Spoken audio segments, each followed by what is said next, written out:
سلام كما يتغنيو زي خبركم من خبركن أفكار سبورت أبناء لومي سولوس كلتا جنبوت كلتا شان 23 سمناوي مدب سبورت أتي زحلف سمون سمو كم كتسل ويكا أدجكتيف فولي ويكا مودادرت ألبو زبل ترجم حزيلو أب مزجبك آلات ويدما ديكشنري كوانكوا بورتوغال بوق عزاتون أب زحلف عمت ورعت حساس أما بل سمانان كلتا عدميو زعرفن نقوس كوع السجري علم ناز نبرة بيلي أبا كلتا شن 10 عام تمرت نابا جزء رسول صحفو دبدابي ترجمنا كان أغرب لكم هنا بكتالكم بخبر نعدم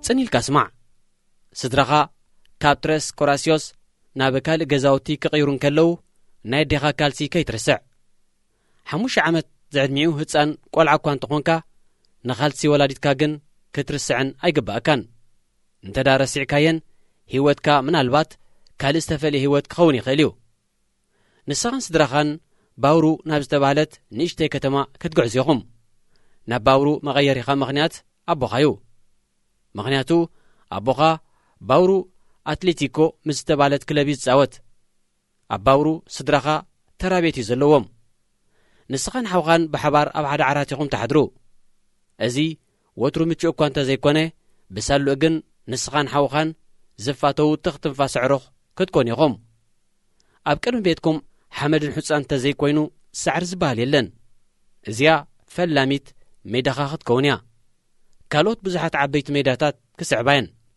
بزعبازي بزيادة دحيري كزنت والكاي نحجي أباف دقا بيتكم زلو كرعات ستاديوم كايو نتقول قول متصاوت ميدا سخون لدات نمدلاو نسخان عروخ تخان ببلع كارا جيركم أباترن شامبوكوتاتن كتقورتيخم نبور كعسو كجزء زخل جنزب يبلكان أزي دما أتقند مخنيات نكالس ولاديت كان خيتر السعو زجد دكا سدرخا أزي حيدت جنزب يزلوم سلازي جزيو زحلفو جزيتاتات أوش تكالس مليكا كعسو تسرح أتا كعسو زبزح جزي كبيب كرسي زي كتحز تغليا أنت هنا جن أزي سجام يبلون مسبت صوتكا أب قدام نساعات كتتصاوت يقوم نسخاون جامع ختجزع عقم مثل الزيبلكا اتجامع ألبو إنها تبالكا كتصوعها أبجيكا بخمي تتصاوت بغلطف كتمهارقا اتزعابي حدقا ما يو اتجاكو مريد دما قدام يانس أركا سلف مسمر مكل خال كخونيو نزاد بدا بيد حرم صحفكا نولاديت كادويلكا يغريتا قبر اللي مبال كدليكا يخيليو مغنياتو نعمتات بركز بالي كالستاتا سريقكا كتوزد الليخا اواي ولاديتكا برتعت الديا نزد بدا بيك تصحف كلخا عدميا درجة 19 عامتيو كساب على تلومي تشارك الكلا ناباخت كيدن كلخا بزعبان تاي كم تعللو اي توصل الله ابيتي سلازلخا نعيبه زبلن زعباتاتينا نزتي ياتبلكا كل جزء أبتبت نسيا أرحن أزازيتن أبوخا زبزح أوان مسجانتو مسرح غيو نسيا جنزبا وهليلا نعخا حوخا كمون حفتخا مسحفتن جامان كم زهل وكم تجبر أمنا أجداس صغونة تمرتي كتسنا غكايا نحوارو التذكروا حدا تمرتلو أزدما بزعبا قربيتكم أبك أترازلا قرب مانغوسيو حدا جزء كابتناي غوربيتكم مانغوس حيزكا نبيتكا مسيخا أديخا ديكو إز مانغوس كابي متخايو إلى حتى تكا نصادما كابزا أبز سجرنا زلا دونا ماريا الكامل ليسكالا أمو أفكيد كايا ديخا أوه نايقد نمبر بمبال مل ليسكالا ملسخا حسوتي نيرو ولاديت كادما صبوغ حراي حق خانتا دا أخينكا بل ناب دونا ماريا نعنا يمو أفكيد كانت تداخنكا كان حتى إلى تكا حدا أوان سرعتي بالكان مسعبخا نزيك الذكرون أزيغاك تحفرلونيخا أزي أتاديخا تمهركا أمنا أقداس تمرتيو أتقوداي قوداي مانقوز زي كوني قوداي مخبار كالو سباتيو حجي بزعبا أبوخان الزرب بزعوان أبا قولنا ناتتصاوتكا كعزبكايو حانتي كلتي حدا أوانون 4 غولات كتمزقبيخا انتغوني ولا ديخا بتن شوتات ዕጉብ ኣይኮነን ካብኡ ዝበለጸ ክትገብር ከም ዘለካ ከነግረካዩ እንታይ ብምባል ንምርድኡ ከጸግመካዩ ንሱ ድማ ኣይፋል እዚ ክብል እንከለኹ ካልእ ካብ ዝተፈልየ ኣገባብ ከተመሃር ኣለካ ማለት እዩ ኣብ ሜዳ ጎል ምእታው ጥራይ ዘይኮነ ዝተፈላለየ ጥበብ ወይ ከዓ ክእለት ክህልወካ ኣለዎ ብምባል ከብርሃልካዩ እዚ ኣዝዩ ኣገዳሲ ምኽሪ እዩ ንሓዋሩ ዘክሮ ድሒሩ ህይወትካ ክልወጥ እዩ ምስ ክለብ ሳንቶስ እናተጻወትካ እውን ነዛ ዘረባ እዚኣ ክደጋግመልካዩ ሓቂ እዩ ኤዲሰን ፕሮፌሽናል ተጻዋታይ ክትከውን ኢኻ ህዳእ ጸኒሐ ካልእ ተወሳኺ ነገር ክነግረካየ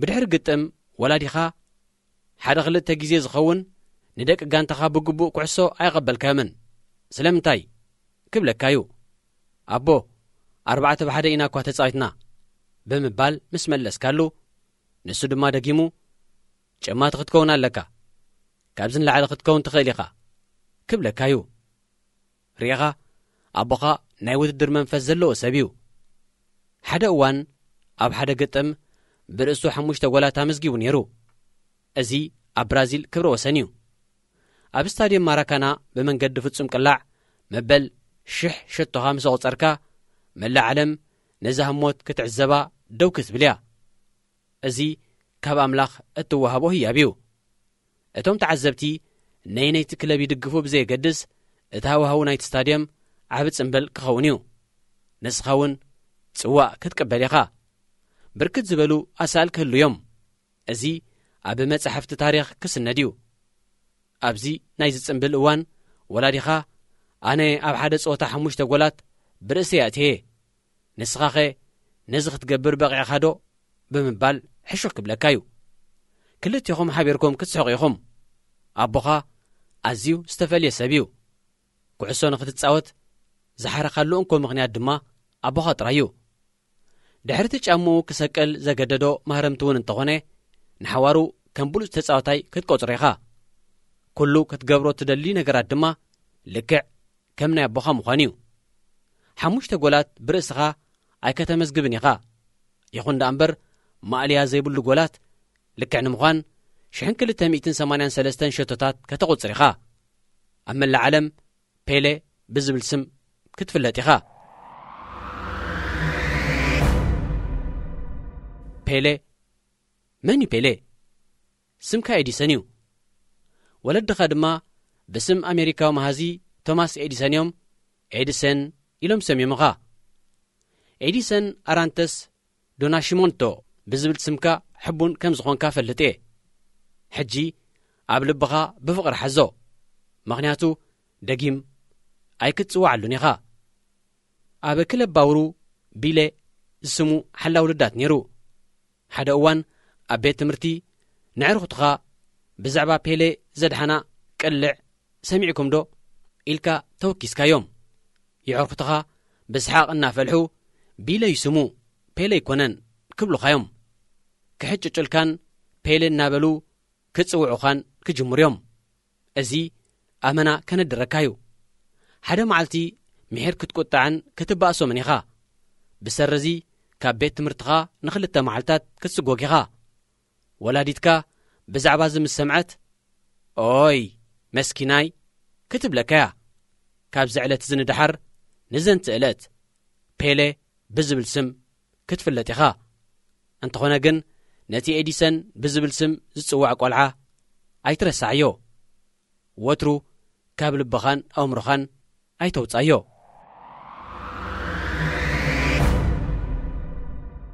ዕድሜኻ 13 ዓመት ምስ ኣኸለ ንኹዕሶ እግሪ ብዕቱብ ክትሕዞ ኢኻ እዚ መፈለምታ ናይቲ ዘይእመን ጉዕዞ እዩ ምስ ናይ ኣቦኻ ጋንታ ዝነበረት ክለብ ባውሩ ኣብ ክሊ ዕድመ ጁንየር ልምምድ ክትጅምር ኢኻ እዚ እውን እትፈላሚ ስራሕካ ማለት ምጽራይ ጫማ ሲኒየር ተጻወቲ እተዓየሉ እዩ ንሓንቲ ጽምዲ ጫማ ምስ እጽረኻ ሓንቲ ወይ ክልተ ሰናቲም ክኸፍሉኻ እዮም ብርክት ዝበለ ገንዘብ እኳ እንተዘይኮነ ሓንቲ ብቕዕቲ ኩዕሶ ንኽትዕድግ ግን እኹል እዩ ደጊም ብኩዕሶ ካልሲ ምጽዋት የለን ኣብ ክሊ ዕድመ ጁንየር ጽቡቕ ክትከይድ ኢኻ ዋልዴማር ደብሬቶ ዝበሃል ወረጃ ሰብ ኣብ ህይወትካ ከገጥመካ እዩ ምስ ክለብ ሳንቶስ ተጸምቢርካ ናይ ጾታ ዘመንካ ንኽጅምር ኣዝዩ ኣገዳሲ ሰብ እዩ።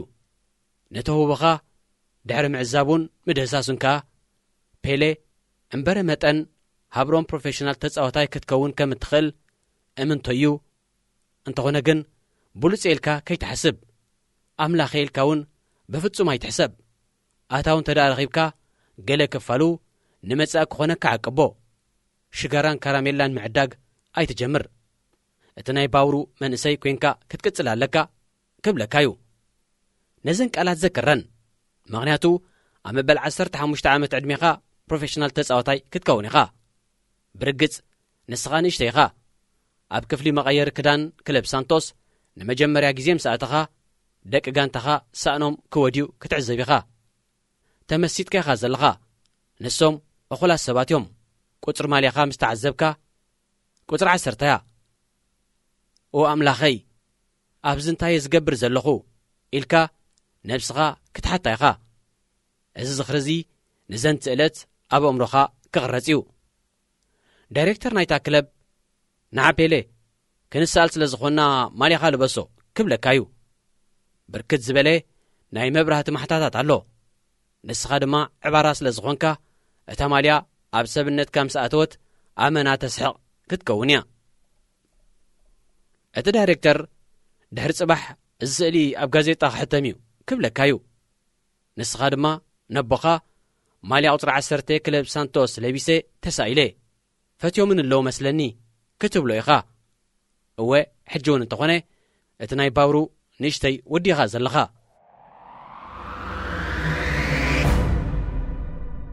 ካልእ መስሓቕ ዛንታ ክጸውየካ ክለብ ሳንቶስ ካብ መንበሪ ቤትኩም ርሑቕ እዩ።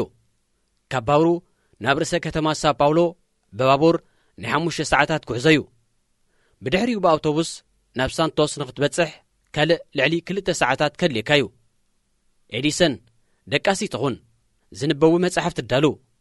ሓደ መዓልቲ ኣብ ሳንቶስ ኣብ ዝርከብ መዕርፎ ኣውቶቡስ ምስ ኣቦኻ ክትራኸብ ቆፀራ ነይሩካ። ነዊሕ ተጸቢኻዮ። ኣብቲ እዋን ብብርቱዕ ሙቐት ኣመና ማይ ስለ ዝጸማእካ ናብ ገምገም ባሕሪ ገጽካ ሰጒምካ። እቲ ማይ ኣዝዩ ንጹህ እዩ ዝመስል። ኢድካ ነታሕቲ ልኢኽካ ነቲ ማይ ኣብ ጉንቦ ኢድካ ዓቑርካ ትሰቲ። ኣሕ ጨውጨው ይጥዕሚካ። እዚ ማይ እንታይ ይጸገሙ መርዚ ድዩ ኢልካ ከተስተንትን ኢኻ። ሓደ መዓልቲ ብዛዕባ እዚ ክትስሕቕ ምዃንካ ቃል ይኣትወልካ ኣለኹ። ኣብ ባውሩ ነቲ ገምገም ባሕሪ ሑፃ ከምኡውን ነቲ ባሕሪ ብፍጹም ኣይረኣኻዮን። ኣብ ሳንቶስ ግን ውቅብ ሰማያዊ ውቅያኖስ ኣሎ። ውቅያኖስ ክትርኢ እዚ ንመጀመርታ ጊዜኻ እዩ። ማይ ውቅያኖስ ኣይትስተ ኤዲሰን። ሜዳ ኩዕሶ እግሪ ሳንቶስ ብዝያዳ ዝምእማእካ እዩ። ምዛ ጋንታ ነስታት ክልተ ዕቁድ ክትጻወት ኢኻ። ኣብዚ እዋን ከዓ ኣብ ከተማ ሚላኖ፣ ማድሪድ ብሓፈሻ መላእ ዓለም ካብ ዝርከባ ክለባት ኣዝዩ ብዙሕ ጻውዒታት ክመጻካ እዩ። ምናልባት እዚ ሕጂ ንኽትኣምኖ ዘሸግር ክመስል ይኽእል እዩ። ይኹን እምበር ንቓላተይ ስማዕዮ። ነዞም ጻውዒታት ከይትቕበሎም። ደጊም ክነግረካ ነዞም ጻውዒታት ብፍጹም ኣይትቀበሎም።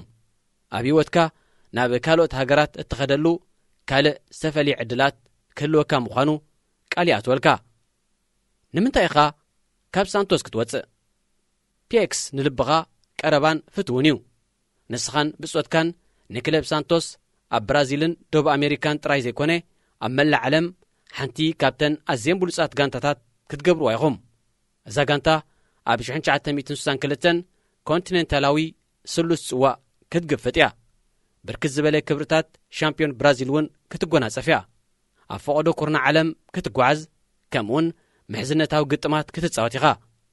ኣብ ኮንጎ ኩናት ሓድሕድ ዘካይዱ ክልተ ሓይልታት ጋንታኻና ተጻወተትን ከላ ምእንታን ክዕዘቡ ተኽሲ ደው ንምባል ጻውዒት ክገብሩ እዮም። እዚ ድማ ንስኻ ስለ ዘለኻ እዩ። ምስ ሳንቶስ ንምእማኑ ዘሕርብት ጉዕዞታት ክህልወካን ንስድረኻ ቀረባ ኮንካ ክትቀጽልን ኢኻ። ደጊመ ክሕትት፣ ንምንታይ ምኽንያት ኢኻ ካብ ሳንቶስ ክትወፅእ? ንሃገርካ ወኪልካ ክትጻወት ክትጅምር ኢኻ። እዚ እውን ንዓኻ ክእመን ዘይከኣል ክብሪ እዩ። ዕድሜኻ 17 ዓመት ጥራይ ክነሱ ኣብ ዋንጫ ዓለም 1958 ንምክፋል ንፈለማ እዋን ነፋሪት ተሳፊርካ ናብ ሽወደን ክትበርር ኢኻ። ኣብ ሽወደን ብዙሓት ነገራት ዝተፈልዮም ኣብቲ እዋን ብባትሪ እትዓዪ ሬድዮ ሓዳስ ሕላገት ክትከውን እያ። ክሳብዚ ዝተጠቕሰ እዋን እዚኣ ኣብ ብራዚል የብሎምን። ሓደ መዓልቲ እታ ጋንታ ኣብ ከተማ ዑደት እናካየደት እንከላ ኣብ ሓደ ድኳን ምስኣተኹም ወዲ ጋንታኻ ጋሪንቻ ካብ ሬድዮ ዝወፅእ ዘደንፁ ድምፂ ክሰሚዕ እዩ። ነታ ሬድዮ በግርሞት ክትሕዛ ኢኻ። እቲ ካብታ ሬድዮ ዝወፅእ ዝነበረ ድምፂ ቋንቋ ሽወደን እዩ። ጋሪንቻ ፔሌ ንምንታይ ነዚ ትርጉም ዘይብሉ ሃጠው ቀጠው ትሰማዕ ኣለኻ ክብለካ እዩ። ንስኻ ድማ ንምእማኑ ዘጸግም እዩ ክገዝኣ ትምኒተዩ ብምባል ክትምልሰሉ ኢኻ። ንሱ ብወገኑ ደጊሙ ኣይፋል ከይትዕድጋ እንታይ ትብል ከም ዘላ ንምርድኡ ከጸግመካ እዩ ክብለካ እዩ።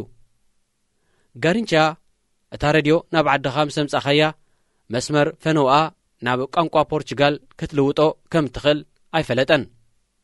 ጋሪንቻ ድሒሩ ነዚ ምስ ተረድኦ እምበረ መጠን ክትስሕቕ ኢኻ። ምስ ሃገራዊት ጋንታ ብራዚል ናብ ፈቐዶ ኩርናዕ ዓለም ኣብ እትጓዓዝሉ ካልእ ኣገራሚ ነገር ክህሉ እዩ። እዚ ድማ ንዓኻ ክሕዝነካ እዩ። ኩሉ ሰብ ንሃገርካ ዝፈልጣዩ ዝመስለካ፣ እቲ ሓቂ ግን ከምኡ ይኮነን። ኣብዚ እዋን ብዙሓት ሰባት ብራዚል ኣበየናይ ሸነኽ ናይ ካርታ ከም ዘላ ኣይፈልጡን እዮም። ኣሃ ብራዚል እዚኣ ኣብ ኣርጀንቲና እያ ኣይፋል ክምስ ክትብል ኢኻ። ብውሽጥኻ ግን እቶም ሰባት ንዓድኻ ስለ ዘይፈልጥዋ ክትሓዝን ኢኻ። ግን ብዙሕ ኣይትጨነቕ። ድሕሪ ምዝዛም ዋንጫ ዓለም 1958 ጽቡቕ ገይሮም ከፈልጥዋ እዮም። ምኽንያቱ ነታ ዋንጫ ክስብስፋ ኢኻ። ሓቂ እዩ። እዚ ንዓኹም ቀዳማይ ናይቲ 3 እዋን ሻምፒዮን ዋንጫ ዓለም እትኾነሉ እዩ። ኣብ መወዳእታ ግጥም ፍጻሜ ዋንጫ ዓለም 1958 ሃለዋትካ ስሒትካ ኣብ ባይታ ክትወድቕ ኢኻ። ሎሚ እውን እንተኾነ እዚ እቲ ንምርድኡ ኣጸጋሚ ዝኾነ ኣጋጣሚ እዩ። እቲ ስምዒት ንዓኻ ልዕሊ ዓቕምኻ እዩ። ደቂ ጋንታኻ ምስ ኣበራበሮኻ ክትበኪ ኢኻ። ኤዲሰን ኣብ ዝደሓረ ህይወትካ እውን ወትሩ ኢኻ ትበኪ። ብቐሊሉ እትነብዕ ስምዒታዊ ሰብ ኢኻ።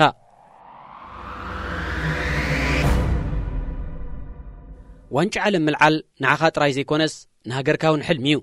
እሞ ድማ ኣብ መበል 17 ዓመት ዕድሜኻ ጥራይ ኣመና ንእሽተ ኢኻ።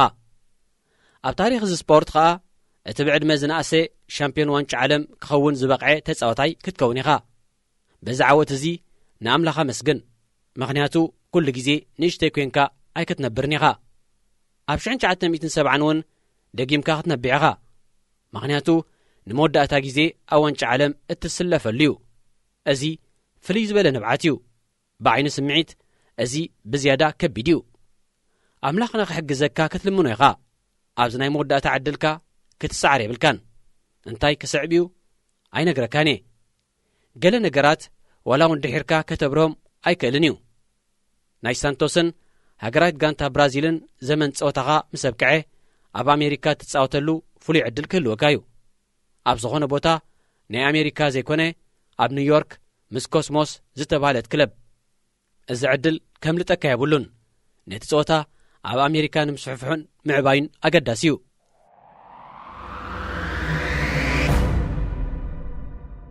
ቀድሚ ምስንባተይ ንእሽተይ ብዛዕባ ጽቡቕ ክዛረብ ደልየ ኣለኹ።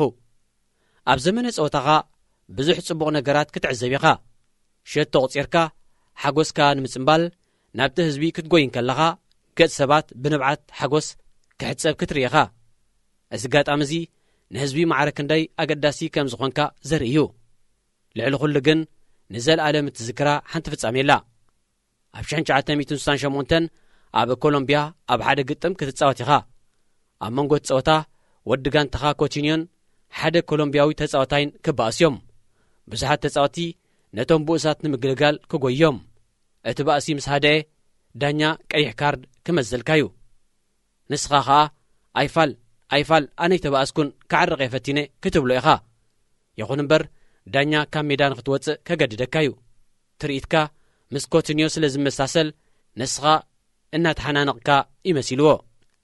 بحركان كابت ميدا وصيكا ناب كفلي مقير خدان كتكيديخا بدحريو ጫማኻ ምስ ወጻእካ ጫው ጫው ዝብል ድምጺ ክትሰምዕ ክትጅምር ኢኻ እተዓዛቢ ብዛዕባ ገለ ነገር ይጭድር ኣሎ ኣሰልጣኒኻ ናብቲ ዝነበርካዮ ክፍሊ እናጎየ መጺኡ ተመለስ ፔሌ ክትምለስ ኣለካ ክብለካዩ ንስኻ ድማ እንታይ ዳኛ ቀይሕ ካርድ ስለ ዘውጻለይ ክምለስ ኣይፍቀደንን እዩ ብምባል ክትምልሰሉ ኢኻ ኣሰልጣኒኻ ደጊሙ ኣይፋል ኣይተረዳእካን ኣሎ ሳእንኻ ይተውጻዮ እቲ ህዝቢ ጫው ጫው እናበለ ይጠርዓ ኣሎ ተቃውሞ ድማ ኣላዓይሉ ኣሎ ኣብ ሙሉእ ህይወትካ ከምዚ ዝኣመሰለ ነገር ሓንሳብን ሓዋሩን ክትርኢኻ ኮሎምባውያን ተዓዘብቲ ነቲ ጌጋ ኣስተውዒሎሙሉ ኣለዉ ፔሌ ክምለስ ድማ ይጭርሑ ኣለዉ እቲ ነዚ ጌጋ ዝፈጸመ ዳኛ ብኻልእ ዳኛ ክትካዩ ኣብ ታሪክ ኩዕሶ እግሪ ንዳኛ ሰጊጎም ንዝተባረረ ተጻዋታይ ናብ ሜዳ ደጊሞም ከእትዉ ብፍጹም ኣይተረኣየን ርኢኻ እቲ ህዝቢ ንብሉፅ ፆታ ከም ዝኣመሰለ ሓያል ስምዒት ኣለዎ ኣንጻር ጋንቶኦም ምዃንካ እውን ኣይገድሶምን እዩ ናብ ሜዳ ምስ ተመለስካ እቲ ህዝቢ ሆ ኢሉ ክጭድር እዩ እዚ ኩነት እውን ኣብ ቅድሚ ህዝቢ ማዕረ ክንደይ ትርጉም ከም ዘለካ እዩ ዘርእየካ ኣምላኽ ኣዝዩ ብሩህ ህይወት ከም ዝሃበካ ተስተውዕለሉ ዶ ንስድራይ ተኸናኸኖም ብምባል ናብኡ ጸሎት ዕርግ ንሓድሕድኩም ክትተሓላለዩ ኣለኩም ነዚ ቃል ይኣትወልካ ወትሩ ምሸት ክጽልዮ ዝደሊ ካልእ ነገር እውን ኣለኒ እዚ ንኸተብርሆ ብዝያዳ ኣጸጋሚ እዩ ኣብ ብራዚል እቲ ህዝቢ ምልክዑ ዘገርም መግቢ ሙዚቃ ከምኡውን ባህሊ ኣለና እንተኾነ ግን ብርክት ዝበለ ጸገማት ኣለና ገበንን ድኽነትን ኣሎ ክሳብ ዛ ደብዳቤ ጽሕፈልካ ዘለኹ ዕለት ኤዲሰን ሃገርና ትሳቕላ ስለዚ ናብ ኣምላኽ በጃኻ ኣብ ብራዚል ንነገራት ኣመሓይሾም ኢልካ ጸሊ ኣብ ጎደናታት ብራዚል ክሳብ ሎሚ ብዘይ ጫማ ጥራይ እግሮም ኩዕሶ ዝጻወቱ ኩዕሶ ክዕድጉ ዘይክእሉ ከምኡውን ገና ማንጉስ ዝሰርቁ ቆልዑ ኣለዉ እዚ ኣዝዩ ዘሕዝን እዩ እቲ ኩዕሶ እግሪ ንዓኻ ዝሃበካ ንነፍሲ ወከፍ ክትብ ኣይከኣልን እዩ እቲ ተኣምራታዊ ዝኾነ ህሞትካ እንታይ እዩ ዝተወለድካሉ መዓልቲ እዩ ነይሩ ምኽንያቱ ብጽቡቕን ብጽፈትን ዘምሃሮኻን ዘዕበዩኻን ንኡዳት ስድራ ኣለዉኻ በዚ ምኽንያት እዩ ድማ ኣብ መላእ ዓለም ክትገይሽን ከለኻ እቲ በሪ ብሰላም ንኽቕበለካ ወትሩ ክፉት ዝኾነ ኤዲሰን ህዝቢ ዓለም እቲ ዝዓበየ ፍቕሪ ለጊሱልካ እዩ ነዚ ሞሳ ንኽትመልስ ከኣ ዝከኣለካ ክትገብር ኣለካ ከምኡውን ወዲ ብራዚል ኮንካ ንበር ነዘን ሰለስተ ቓላት ማለት ቅንዕና ዓቕሊ ከምኡውን ኣኽብሮት ዘክረን ኤዲሰን ኣራንተስ ዶናሽሜንቶ ዝኸበርኩምን ዝኸበርክንን ኣፍቀርቲ ስፖርት ንሎሚ ሰሉስተ ተሰናዲዩ ዝነበረ ሰሙናዊ መደብ ስፖርት ተዛዚሙሎ ኣብ ዝቕጽል ሰሙን ብኻልእ ዝተፈላለየ ትሕዝቶታት ክሳብ ንራኸብ ንኹልና ኣብ ዘለናዮ ሰላምን ጥዕናን